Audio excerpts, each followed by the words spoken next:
আসসালামু আলাইকুম এভরিওয়ান, আশা করছি সবাই ভালো আছেন। Welcome to my new video.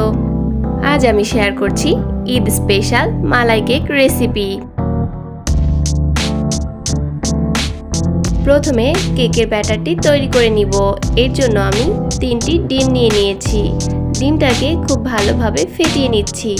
তারপর 1/4 কাপ চিনি অ্যাড করে দিচ্ছি। চিনিটাকে খুব ভালো করে নেড়েচেড়ে মিশিয়ে নিচ্ছি। এখন 1/4 কাপ ময়দা একটি স্টেনারে করে খুব ভালোভাবে টেলে দিয়ে দিচ্ছি। এখন খুব ভালোভাবে নেড়েচেড়ে মিশিয়ে নিচ্ছি।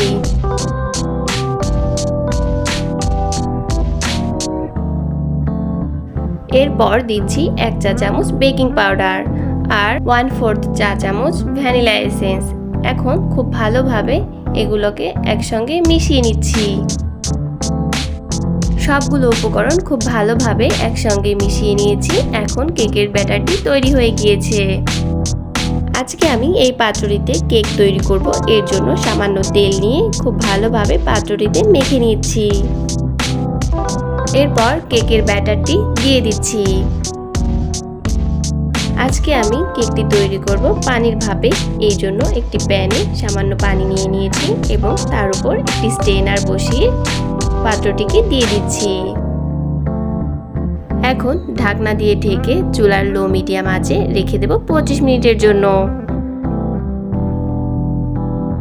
25 মিনিট পর আমাদের কেকটি তৈরি হয়ে গিয়েছে। এখন চুলা থেকে নামিয়ে নিচ্ছি।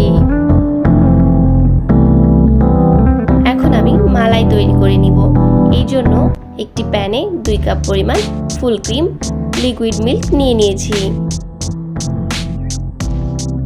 এই পর্যায়ে দিয়ে দিচ্ছি 1/4 কাপ কনডেন্সড মিল্ক এবং 3 থেকে 4 মিনিট জাল করে নিচ্ছি।